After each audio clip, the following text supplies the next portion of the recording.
사실 이름부터 들으면 물에 적신 티슈라고 이렇게 생각하기 쉽잖아요. 종이로 물티슈. 만든. 예. 네. 사실 티슈랑 물티슈는 성분이 완전히 다릅니다. 아. 자, 그냥 휴지는 나무로 만든 종이이고요.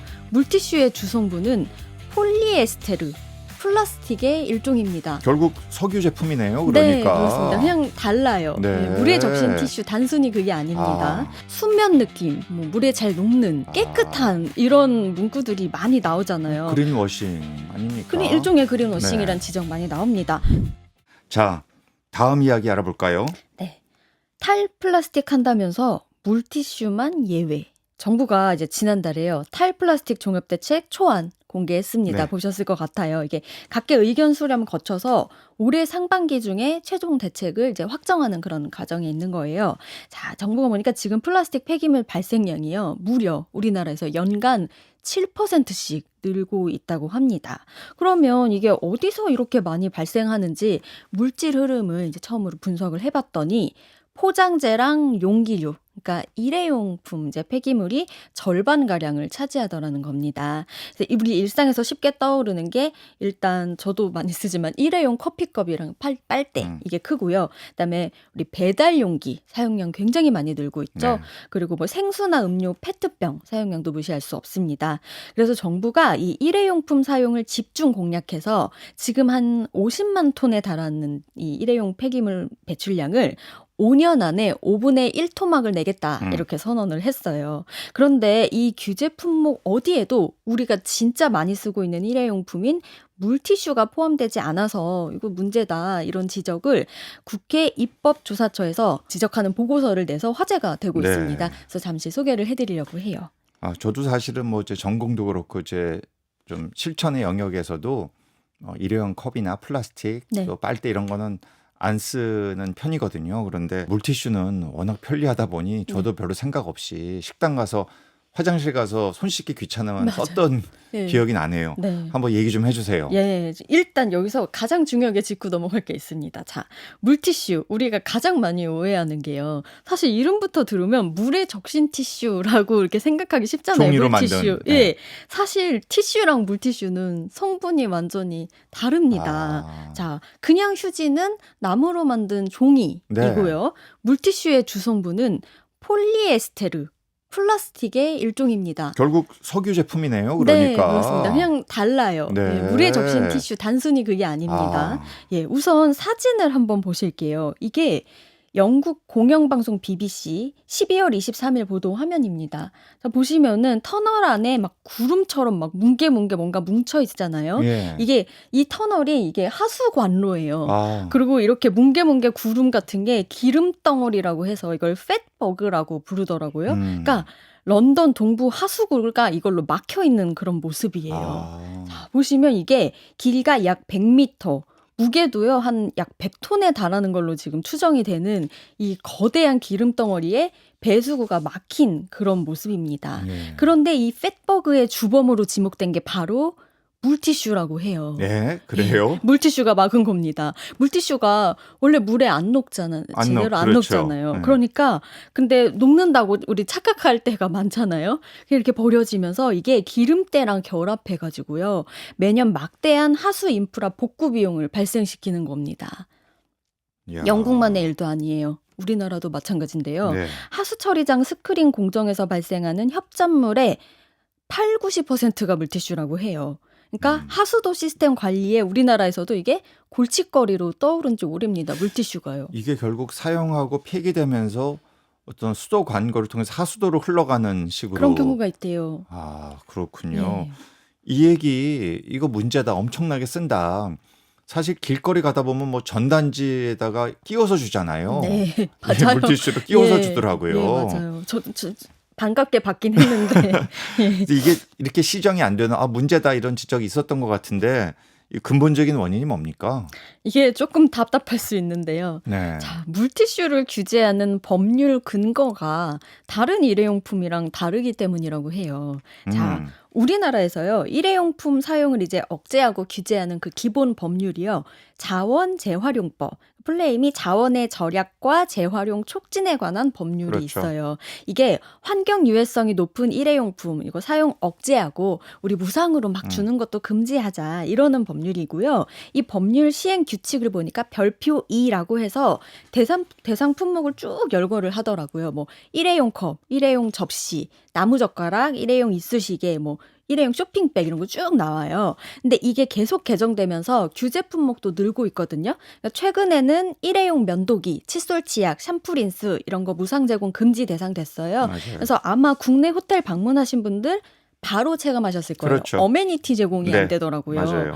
그런데 물티슈가 여기 빠져 있습니다. 왜냐? 물티슈는요, 그러니까 법률상으로는 화장품법의 규제를 받는 화장품이기 때문입니다. 물티슈가 공식적으로 화장품으로 분류되는군요. 네, 그래서 인체 청결을 위해서 사용을 한다고 해서 이거 화장품으로 규제하니까요. 그냥 인체 안전성, 위생 규제 이런 것만 충족하면 자유롭게 유통이 가능한 상황이에요. 우리가 식당에 가서 화장품을 쓰고 있는 거군요. 그런 겁니다. 화장하시는 거예요.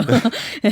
환경 유해성이 되게 높은데도 이게 문제가 환경 유해성이 아무리 높아도 인체에 안전하기만 하면 표시 광고 규제도 덜 받는다는 그런 맹점이 있어요. 그래서 막 수면 느낌, 뭐 물에 잘 녹는 뭐 이런 뭐 깨끗한 이런 문구들이 많이 나오잖아요. 그린워싱 아닙니까? 일종의 그린워싱이란 네. 지적 많이 나옵니다. 그러니까 소비자한테 이게 환경 오염 주범인 미세 플라스틱 덩어리다 이런 실체하고는 그냥 정반대 인식을 주는 그런 문제가 있습니다.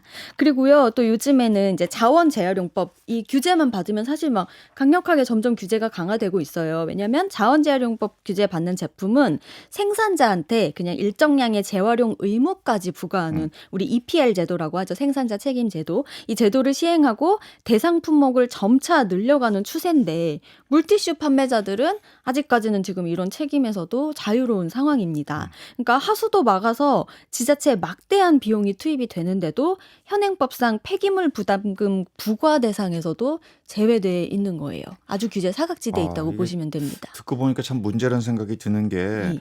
뭐 친환경이다 이래서 물티슈 많이 사실은 판매가 이루어지는데 환경 처리 비용은 한 푼도 내지 않는 네. 폐기물 부담금에서 자유롭다.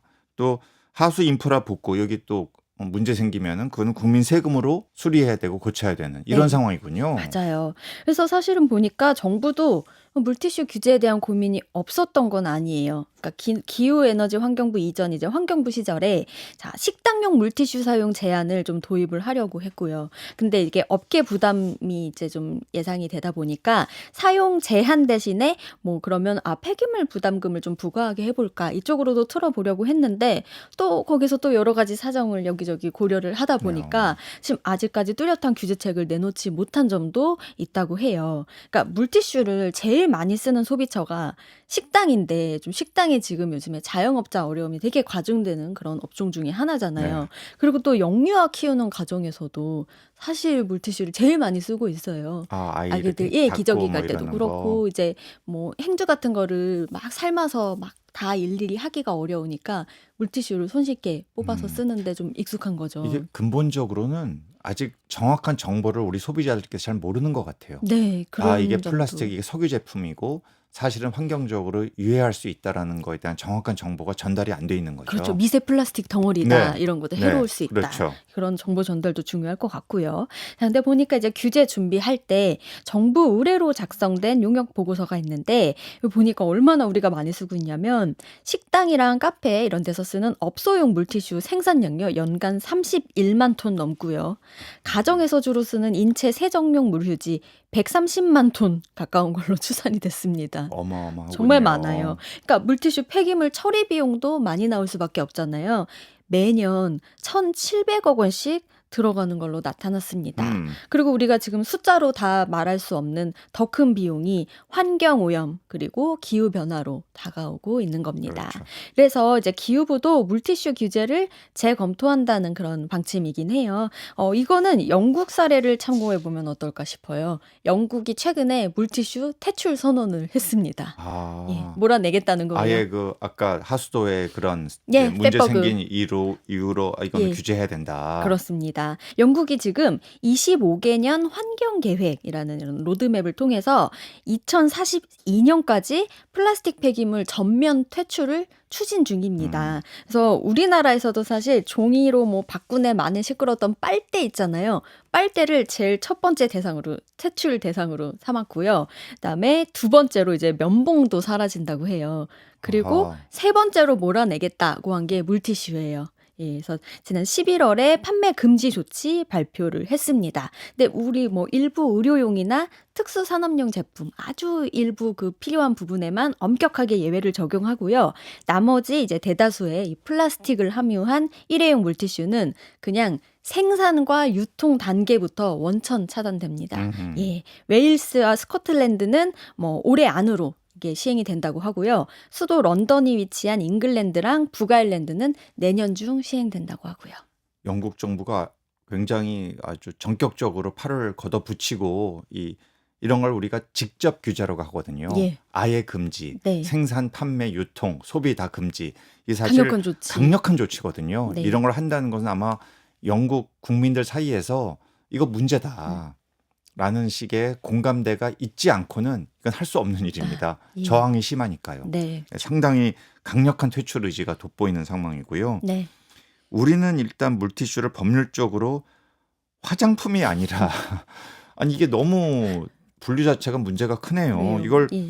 일회용 플라스틱이다라는 것으로 분명하게 해서 어떤 환경 규제의 대상으로 삼는 이것이 1차적으로 좀 시행돼야 될 그러한 아주 시급한 사안이 아닌가 싶습니다. 예. 맞습니다.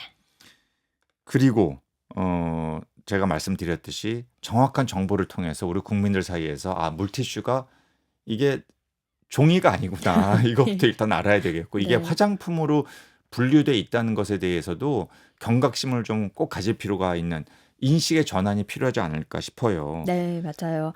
영국에서도 원래는 물티슈 팔 때 똑같았대요. 천연 소재다, 물에 녹는다 이렇게 해서 소비자가 물티슈의 아. 환경 유해성을 인식하지 못하는 그런 문제는 우리랑 똑같았다고 해요. 그런데 제대로 인식 개선도 나서고요. 공청회도 해가지고 막 뭐 설문을 했더니 응답자의 95%가 판매 금지 입장을 낸 거예요.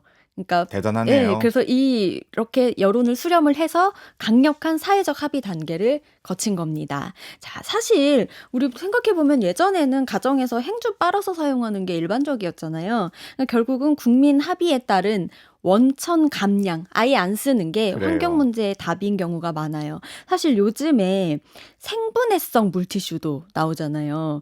근데 이 생분해성이라는 것도 오해하기 쉽더라고요. 왜냐면 저는 사실 처음에 그래서 생분해성 물티슈를 사면 좀 환경에 도움이 될까 싶어서 이건 사용하는데 별로 저항감이 없는 거죠. 예, 이거 구하기도 네. 어려우니까 일부러 온라인으로 막 대량으로 주문을 했어요. 그래서 쌓아두고 썼는데 이걸 물어봤거든요. 그럼 생분해성 물티슈는 써도 되려나요? 그랬더니 이 기후부 관계자 발언이에요. 그래서 설명을 해주시더라고요.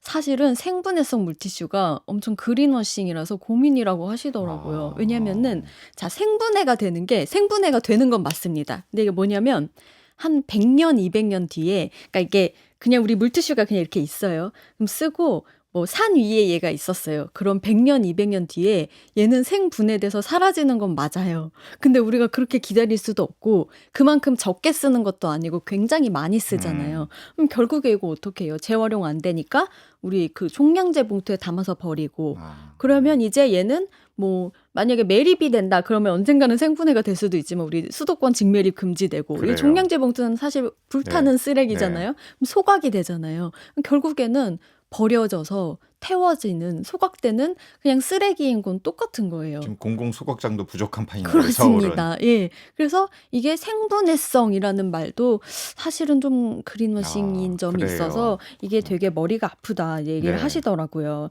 그리고 우리 지금 빨대도 커피 전문점에서 한동안 종이 빨대 쓰다가 다시 원상복귀 됐잖아요. 네. 그러니까 종이 빨대도 음료 마시려고 표면에 막 특수 코팅을 하다 보면은 환경에 오히려 좋지 않아서 앞으로는 이제 바뀌어요. 이제 플라스틱 빨대 복귀했지만 꼭 달라는 사람 빼고 빨대 안 주는 식으로 원천 감량, 사용량 자체를 줄여간다는 방침입니다. 아예 안 쓰는 게 가장 좋은 것 같아요. 저는 예. 빨대 안 쓰고 머그잔으로 마시는데요. 예. 최 기자께 여쭤보고 싶은 게 이게 빨대 있어야 마시는데 뭐 좀 쾌적성이나 소비의 어떤 만족도가 더 올라가나요? 빨대를 많이 쓰더라고요. 보면 이렇게 주변에 예. 보면. 왜 그래요? 저는 개인적으로 아이스 아메리카노는 빨대를 꽂아서 먹는 게 더 맛있는데 근데 그래요. 그거 아이스 외에요. 또 그 아메리카노. 얘기도 들었어요. 치아에 직접적으로 닿지 않아서 우리 카페 라떼 같은 거는 커피가 닿는 것도 별로 안 좋고 유제품이 치아에 닿는 것도 별로 안 이에 안 좋아서 좋다는 거예요? 예, 뭐 그렇다는 얘기가 있더라고요. 아하. 근데 사실 가장 큰 건요. 습관입니다. 빨대에 이렇게 물어서 막 이렇게 약간 씹으면서 천천히 드시는 분들도 있고 이게 습관인 것 같아요. 처음부터 없다고 하면 안 쓸 것도 같거든요. 예. 그래요. 정말 이 모든 것들이 다 석유 제품이고 그 석유 제품을 만드는 과정에서 탄소 배출이 된다는 것을 우리가 명확하게 인식한다면 우리의 소비 행태도 좀 바뀔 것이고 바뀌어야 하지 않을까 이런 생각을 하게 됩니다. 네. 자, 오늘 말씀 여기까지 듣겠습니다. 지금까지 CBS 정책부 최소연 기자였습니다. 고맙습니다. 네, 감사합니다.